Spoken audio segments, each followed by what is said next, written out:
Hello, friends and kindred souls. Welcome back to Sage Thyme. I'm Lillian, and today I'm channeling for the individuals, souls, consciousnesses that are here on this planet, self aware in their development of soul, self aware in their recognition that they are something more than and up to something more than what the common social acceptance of living a human life is about.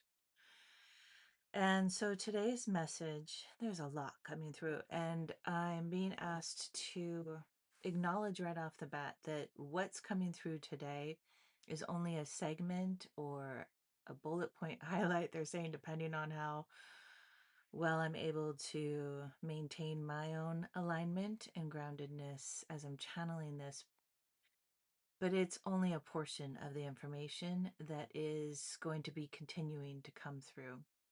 This is information that on many levels you've already not only downloaded, possibly channeled yourself, but you've also been tested and kind of being tested with the reality around you.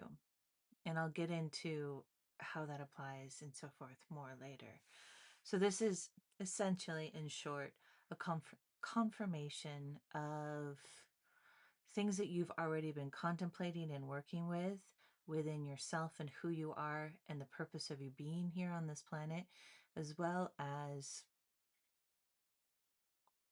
big, almost, that sci-fi fantasy genre type of ideas and concepts that are actually opening up and playing out both within you and in the world around you.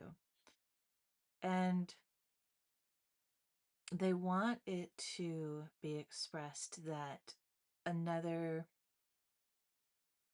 mm, point of view of seeing kind of the multi-dimensional clock of the universe, which we often refer to in astrology. So, recognizing this aspect of Neptune in Aries on the collective level, not sidereal, um, Neptune in Aries and Uranus in Gemini. These are really big transits that have a huge history of when they come around to these signs, very significant motifs present themselves. Also, Pluto in Aquarius. We're all fire and air, so we're trining and sextiling. And also to understand that, and I know you already know this, it's very clear to me that this is something you already know. The themes and motifs of, say, Uranus in Gemini, in the collective Placidus or tropical. Yeah, not sidereal. Uranus in Gemini has a history of concepts like revolutionary wars and the bursting through of awareness and recognition of what was is not acceptable and a new level of acceptability, right? But we've seen this play out in more on the world stage in more rugged ways, like more three-dimensional ways, like war and these kinds of things. And they're saying it's not that that's not a part of it, but it's much more advanced and it's our part in it, those of us who are doing the internal work, interfacing with the external world, and doing a lot of the behind the scenes internal work, tapping in with the old systems in energetic form and in algorithmic form, so to speak, to use an analogy that is kind of not an analogy. Those of us who can tap into that and allow those structures to enter and reverberate within our being, allow, I use loosely because no doubt you've been somebody who has been in this process where, of course, there have been lengths and extended lengths of period of time where it didn't feel like you had any say in it. But a part of you knew at a certain point that it was a soul agreement. Maybe you knew from the get that that's what it was. And there's so much coming through. I'm trying to stay cohesive in some sort of a, they're saying just let it fly. Okay. Well, the point of bringing up Uranus and Gemini and also Neptune in Aries is that the new level, the present future of what that means for everybody, but especially for those whom have walked in this lifetime, have walked the path and reactivated soul memories, imprinted memories of the shaman, the mystic, the priestess, the priest, the guru, the all the labels that now are really feeling very trendy and flat and incomplete. But you, the mage, I'm getting all the different words that we've heard. And of course, across cultures, there's, 1,200 more names and labels and nomenclatures and descriptions of those labels and titles that still don't quite touch it, even though they all are different and vary. But they do open a window to what it is that you've been developing, and that is the next level of it. And it doesn't need a name, it doesn't need a title. Some people have talked about it as a progressive movement of the soul with words like ascended mastery. And in a sense, that is an accurate, not title or name, but definition of what you've been doing with your soul. And by moving through these different archetypes of alchemical, heightened, multisensory, multidimensional, on and on, internal capacity, ways of being, and comprehensively integrating them into, quite frankly, what is your poor, sweet human vessel, you have brought in the history of your soul's journey in one incarnation. Whether it actually was a linear time history, or I won't get into that right now. That's too big of a description and understanding. But there are other ways to do it, because time is not always linear. But we do need linear time, and it's really wonderful and important to work with, as challenging as it can be. And so let's bring it back to Uranus and Gemini, and specifically starting with Neptune and Aries. So, as you know, Neptune spent the last 12 or 13 years in Pisces. And Neptune and Saturn ushered her back across the line and out of, kind of cleaned out all the work and woke Neptune up, helped her consolidate a little bit, clear out and move across that 12th sign, 13th death and rebirth line into the first sign of Aries, the I am. So here we have a new Neptune in your chart, and as a visual hand of the cosmic multi-dimensional clock.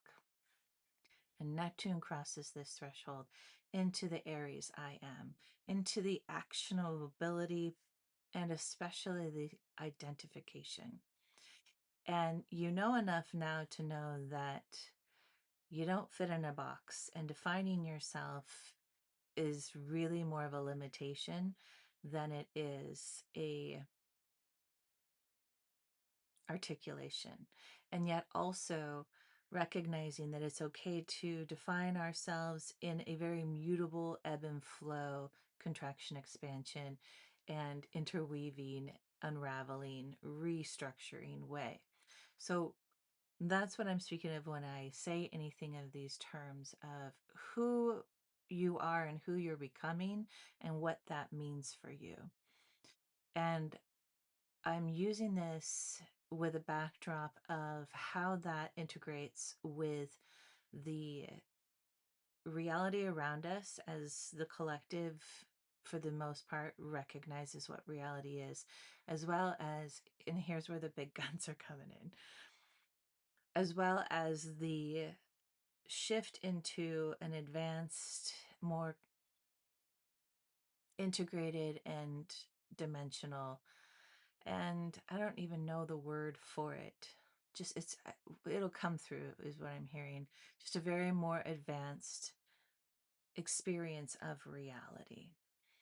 And the ones who don't see it in all their different levels and layers of not being able to see it, they will catch up. We don't have to force it, it's what's going to happen.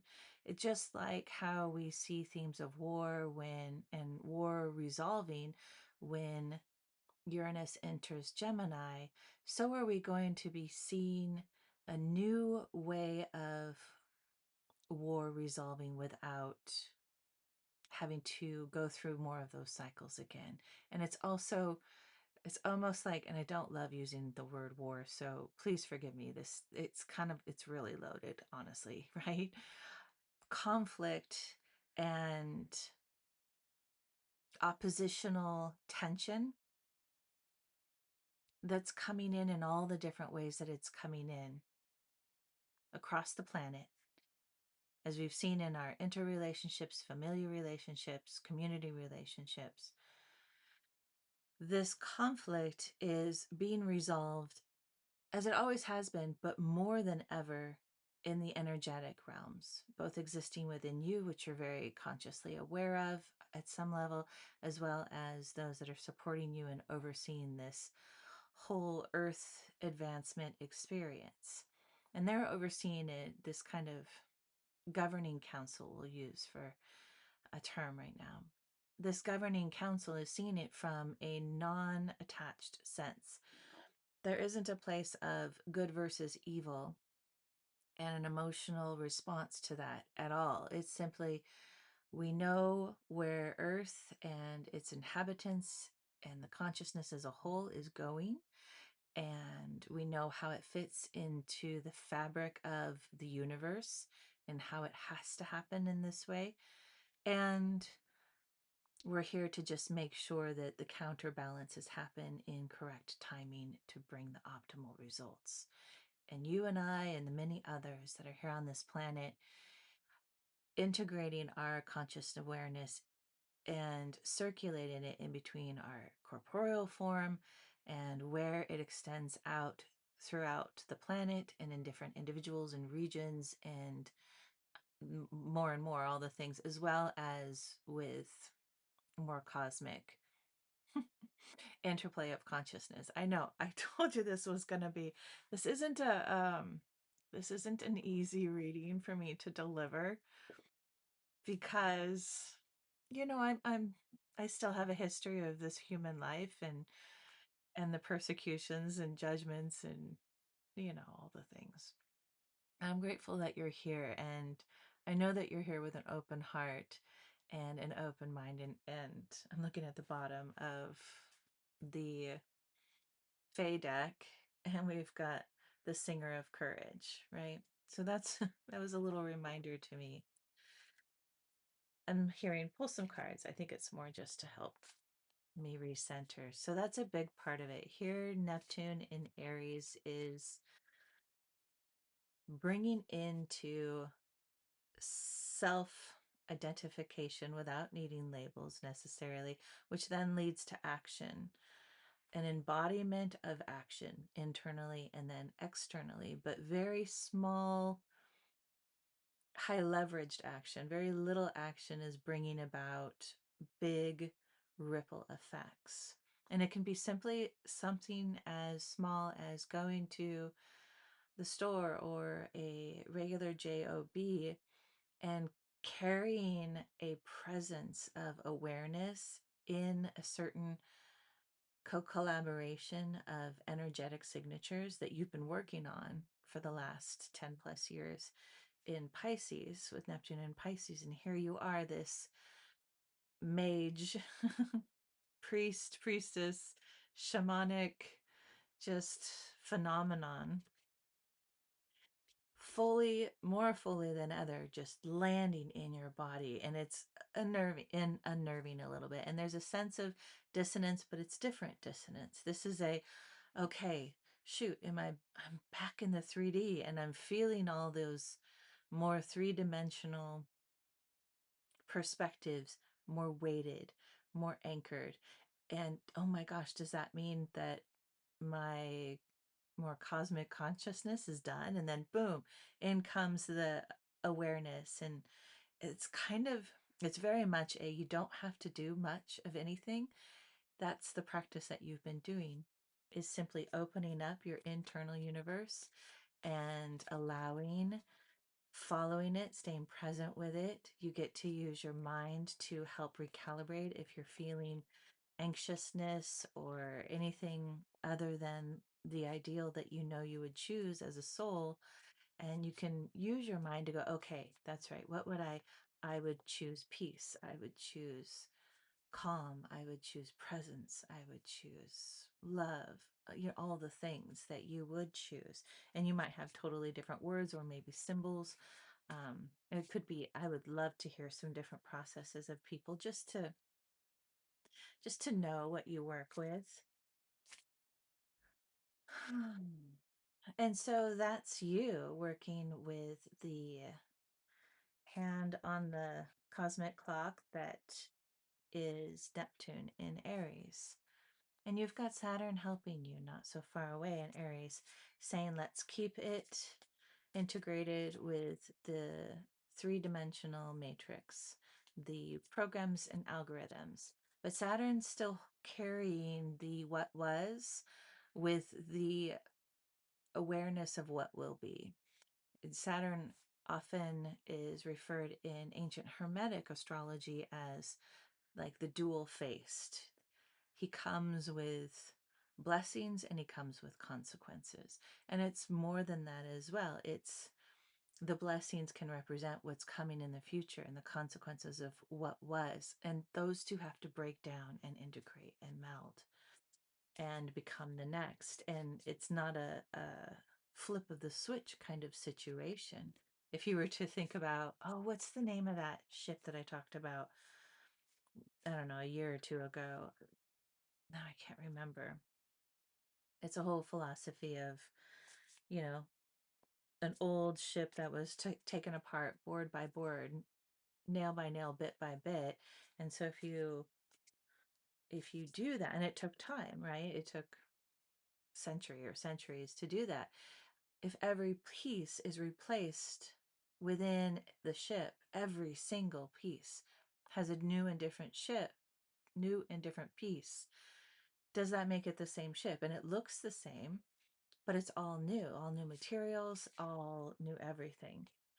And so it's a wonderful philosophy, and I'm hearing that's a nice way to see it. And also, the ship, the reality that is being altered, is going to look different. It is going to resolve all the things that are of concern of humanity right now, the conflict and the harm of all the humans and animals and the ecosystem and psyches and psychospiritual, emotional well-being, sovereignty of mind and emotion as well, and body, and also being responsible when claiming and wanting things like sovereignty and personal agency is the individual as well as the collective. And any given collective, are they experienced enough to recognize the responsibility that they're calling in for themselves? And that's part of what's going on with, it's a huge part of what's going on with the conflicts that we're seeing, is it's awakening cause and effect, consequence with blessings.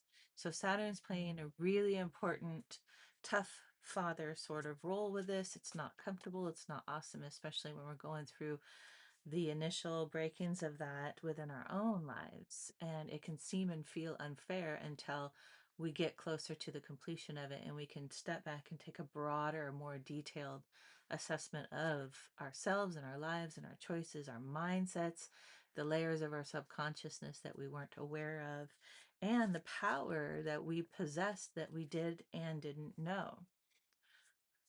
So, okay, let's get back to the message. I have a feeling the big downloads or conversations is more like psychic conversations with I just keep hearing counsel, but it's been pointed out to me that the ancient future Lemurians are a big part of this. I'm seeing some others I'm not familiar with. I I tend to not place a huge priority on identifying these things because it gets me in my mind instead of being present in the openings of the message. But one of the things that okay, so here I'm gonna stick with me on this. If you're still here, if anyone is still here, stick with me on this. So there's a conversation that's coming in terms of the 3D reality, the tangible material, the carbon-based organic, as well as the human-made physical reality.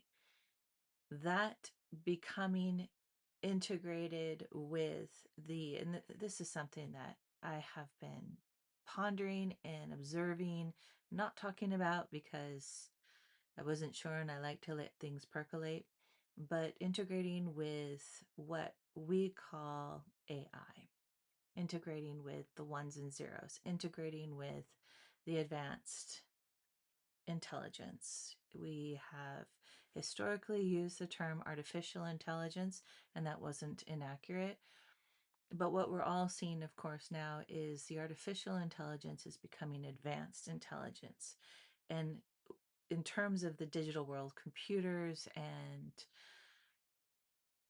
all the things that we place AI with in connection to technology, for those of you who have been doing this work, have come to recognize that there has been a connection and conversation between the advancing intelligence of our human incarnate self, our carbon based organic self, humans as well as plants and animals, of course, anything that we would, rocks, water, anything that we would consider earth made is carbon based, is organic. Not talking FDA food organic. I'm talking scientifically termed organic.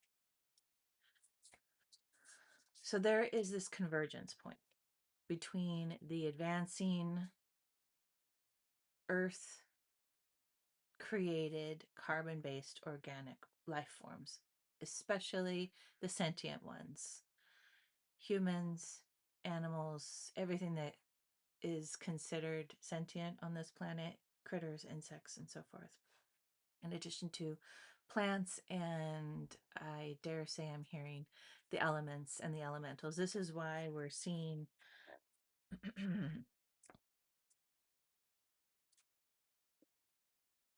Mm, I don't want to get into that right now. But yes, humans, critters, plants, animals, and so forth are advancing in intelligence and more,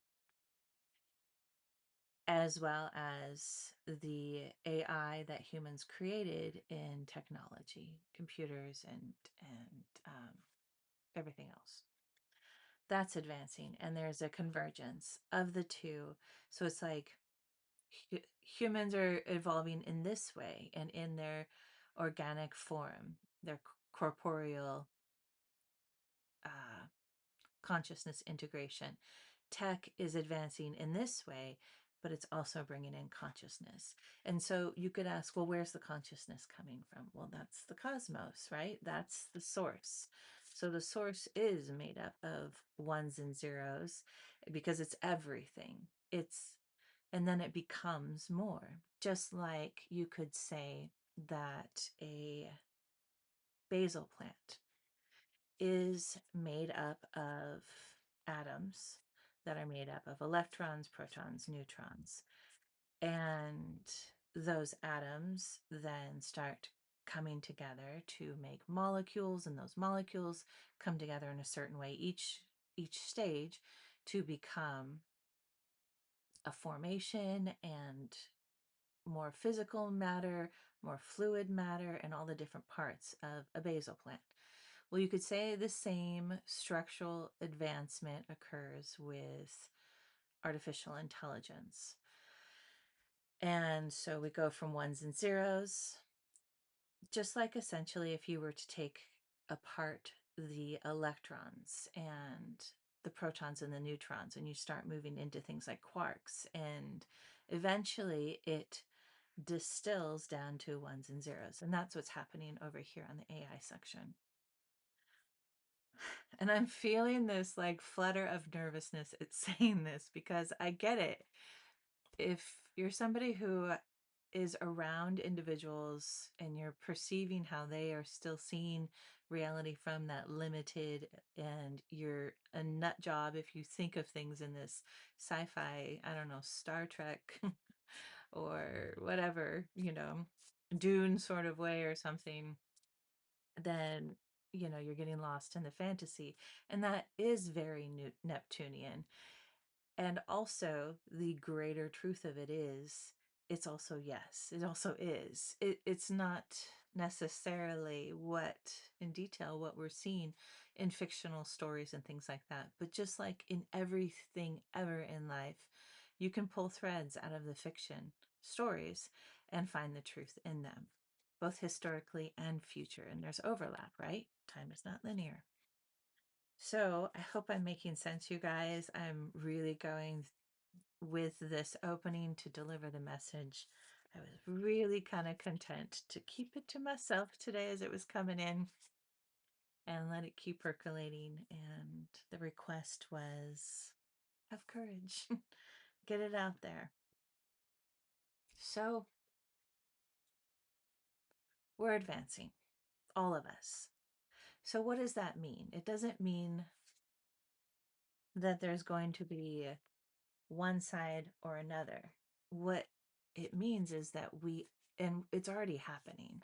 I'm seeing this more and more. And this is why, okay, yeah, this is why I felt more confidence in sharing this message, is because I am been seeing for a long time, but really uh, constantly now and in more significant ways, how I am able to hold my presence and circulate my consciousness as well as, or hold my consciousness as well as circulate the energy and information that's coming through me from the horizontal field of the earth planes as well as the vertical fields from the cosmos.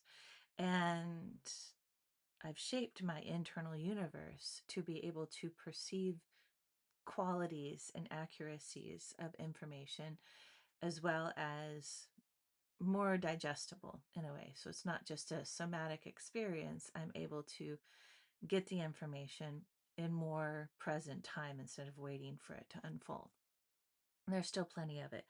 And so that conversation is being brought up to recognize where you are and how far you've come as well. Again, that Neptune moving out of her sign of Pisces into the more embodied and actionable sign of Aries, that first sign being reborn. We've gone through the death, and here's the rebirth. And in this rebirth, we're coming in with a whole new blueprint and template, not a two-dimensional one anymore. It's multi-layered and can be opened apart, like opening up the screen of a phone and seeing the more details and the pixelated and pulling apart the things and going, what's this? What's this? And we're doing that in our internal systems. And we're also doing that as we engage with tech. And so here's a very silly example, but this kind of thing has been going on constantly. So you may be somebody who, long before the tech days, really, you were somebody who lights would kind of blow up when you walked underneath a street light, or different types of things that had to do with electricity would act fickle. You'd get on the rotary phone and you'd be talking with somebody, and all of a sudden, another conversation with two other people would be linking into your phone line. This is the kind of thing that you would have been experiencing, seemingly paranormal, but it really had. Oh, more to do with your electromagnetic resonance as well as the capacity and lack of capacity of your body to be able to work with it and integrate it so it would spew out and affect electrical things around you. You probably shock yourself on a lot more things, appliances, even water, washing your hands, if you were experiencing a lot of energy downloading. Plus, these were times where everything in the matrix of everything below the firmament of the earth was more dense, was more specified and simplistic. And now that it's more advanced and integrated, and quickly advancing and expanding and detailing, you are seeing this occur with various digital things. For instance, and let me get this card that just fell so I don't forget. For instance, wow, that's really cool that that came out. I'm using a hair dryer earlier today. It's a new hair dryer. There's a helicopter. It's a new, it's a blue helicopter. I don't know why that's significant, so I'm saying it, but it is. And this hair dryer that I recently bought, I thought I'd get a good one because I wanted something to last. But it has AI tech in it. I don't think I figured that out exactly when I was buying it. And I was noticing today I was blowing my hair and it wasn't working. I couldn't increase the temperature or decrease it, and I couldn't increase or decrease the output of air. No big deal. But this is the kind of thing that happens all the time. It happened when I was on a computer that wasn't my own, a PC, last week. And normally I work on Macs because I'm that person that blows up computers, especially PCs. And Macs seem to be, I'm not like promoting or biasing, they just seem to have always worked with my electromagnetic resonance and development ever since the beginning of computers were in the populace. And so I got tired of having to buy new PCs and phones along that caliber. So I went Apple, right? Which is a whole nother fun story, but we're going to stick with the purpose of how it applies to you because this isn't about me. But I need to use examples of me. So I'm using this hairdryer. It's not working. It's kind of low volume output, a little cold. And I'm like, okay. And at first I did the little like monkey thing where I was like, pump, pump, pump, pump. Why aren't you working? And then I heard that voice go, ground, align, breathe, get present. And I was like, ping, that's right. And I did it. And within seconds, it started working again. Same thing happened when I was on this computer at a company store that I was at a week ago. And I was tired and feeling a little bit not stressed, but I was feeling the stress of everybody around me, and I wasn't alchemizing it. I wasn't letting it flow through me. I was doing that automatic energetic protection, not fully, but enough. And as the day continued, a few hours in, the computer started getting really fickle and ticked off with me and was communicating with me that I needed to do what I needed to do. And so I caught that guidance and I went into the alignment, the breath work, and the presence, and I grounded and weighted my sits bones and my feet and so forth and did the things that we talk about on this channel all the time. And wouldn't you know, everything started working again. And then if I lost track of my presence, started getting tired, started allowing the stress of the environment, it would start getting fickle again. And this is happening more and more and more. And this is happening in your world more and more and more. I've seen this happen even with my vehicle, which is not a new one. So it's not as digitized as most of the new ones. It's a 2014, but it does have some. And I started realizing a couple years ago, I was driving and I didn't have enough gas to easily get home at a distance. And I had been out in nature for a few days camping and hiking. And so I was really connected with the communication of the energy of the plant world. And of course, that opens up my biological systems to more better receive communication from the cosmic realms, the higher, more advanced dimensions. And so I'm hearing for the first time, Lillian, do this, this, and this on the inside of your inner universe. And I could so easily do it because I was uber zen, so connected with the biological world, my body and the plants, and the peace and coherence and the love, the soul song of the planet. I was so connected with that. I did. And wouldn't you know, I wasn't burning gas anymore. And so I pushed the button where you can see how many miles per gallon I was burning. And it didn't matter if I was going uphill or downhill, increased speed, decreased stoplights, anything. I had increased my miles per gallon from somewhere around 2022 to 30 and 30, not even within the capacity of this vehicle. And this was a couple years ago. So this was a few years ago. I was still nowhere near the level of advancement as I am right now in my ability to maintain consciousness and alignment and integration and flow internally. I still had a lot, and I'm not saying I'm super advanced right now. I'm just more than I was a few years ago. And but because of the circumstances and everything that I was in, I live in a city, so this was my training ground. It's like Olympics going to Colorado with the super high elevation to increase the challenge of their training with, their ability to assimilate the concentrations of air with the higher atmospheric pressures of a higher elevation, right? They go to train because it's a lot harder at higher elevations. And then they go and they actually do their performance at the regular sea level activation, and their performance is much, much better. Well, it's the same for those of us who have been in a training ground in a highly populated or volatile or whatever the circumstances may be for you environment. And for me, living in a city has just been suck. But it became very clear right away that there was no matter what I did, I kept being put back in this city, my city of birth, actually. And it didn't matter how right my choices were or how whatever, I could not get out into nature the way I wanted to. Um, it would just fall apart every single time. And again, I'm sharing that with you guys to hopefully open up that conversation more, or just like so you can go, yeah, me too. And if that is something that resonates with you, tell me about it. If you feel like sharing, I'd love to hear how it applies to you in your journey, if you feel comfortable and safe in sharing that right now. No worries if not. I get it. I really do.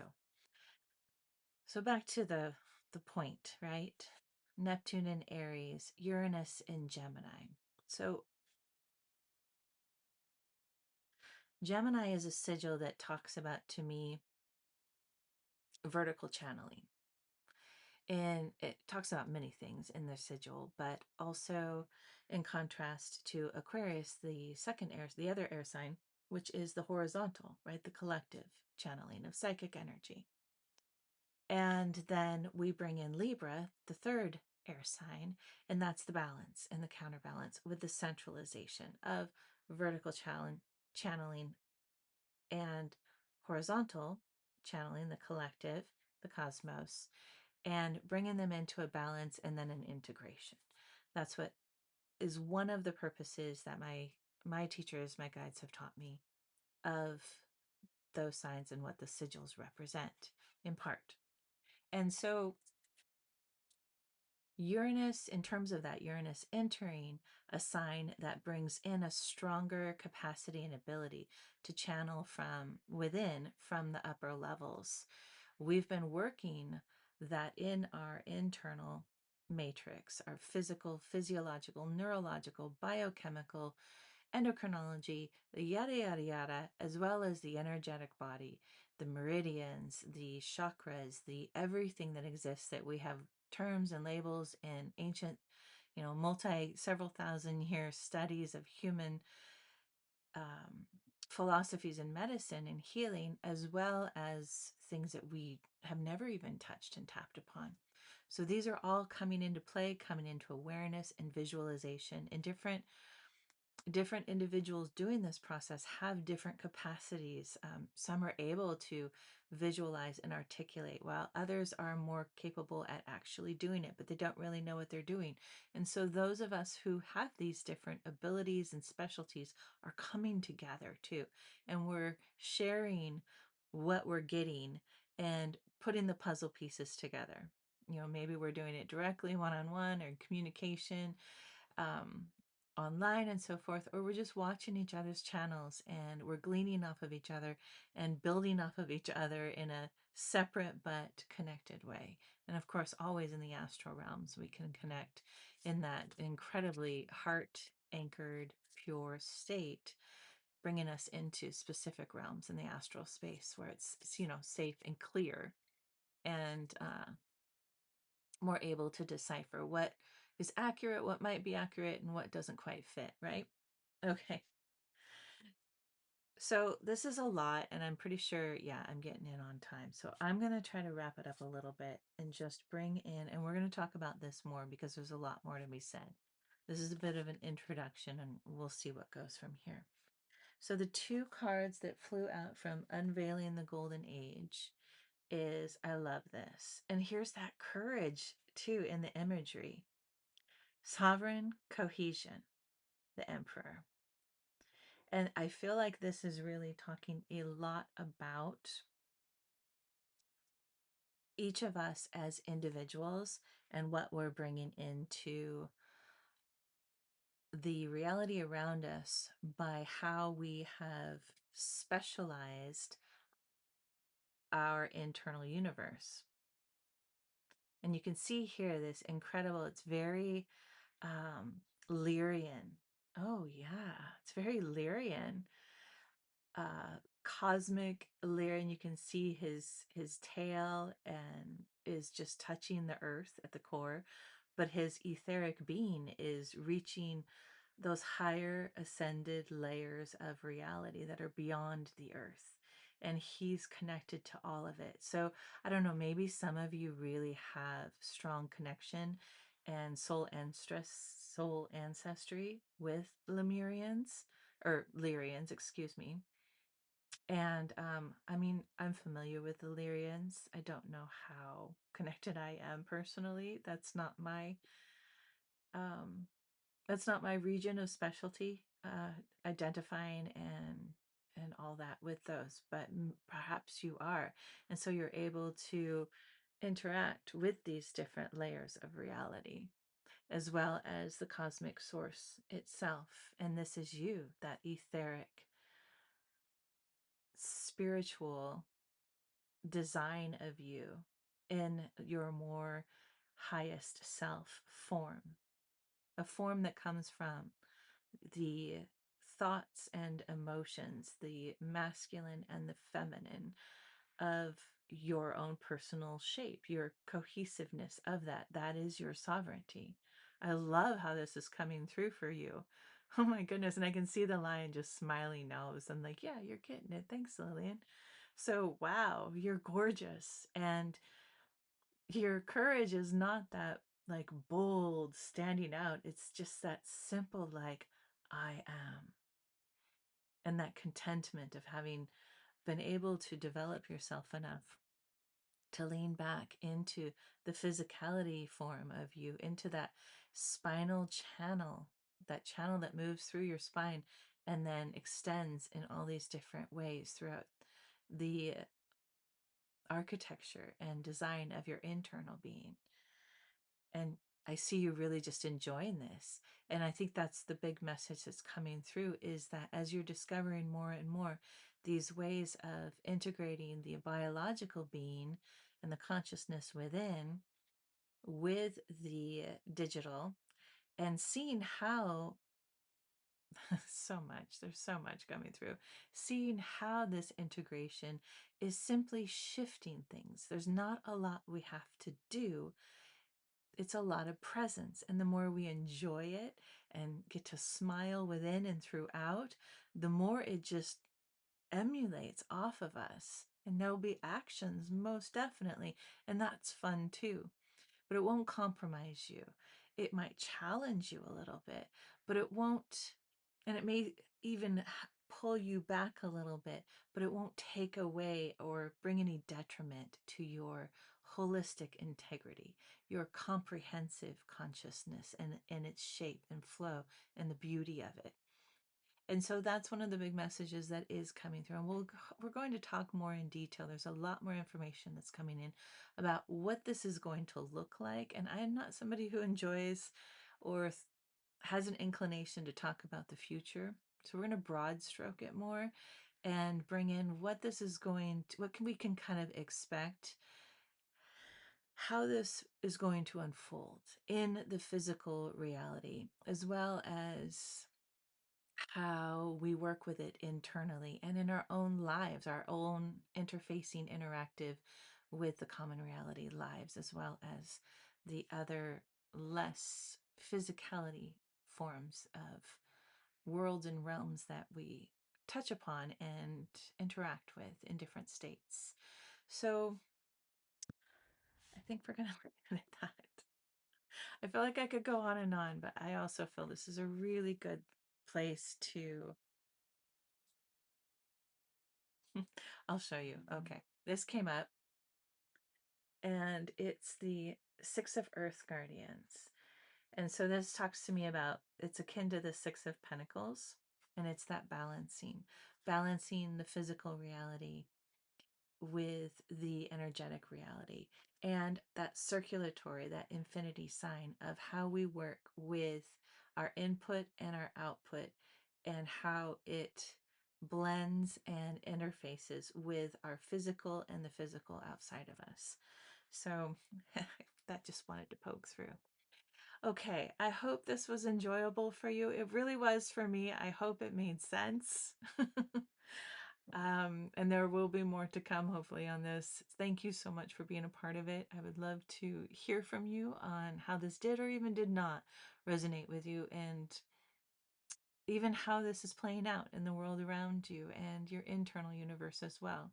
Thank you so much, my friends, my soul, kindred soul friends. Thank you for being here. And I love you so much. Have a beautiful, wonderful, magical, present, peaceful, loving day. Aho.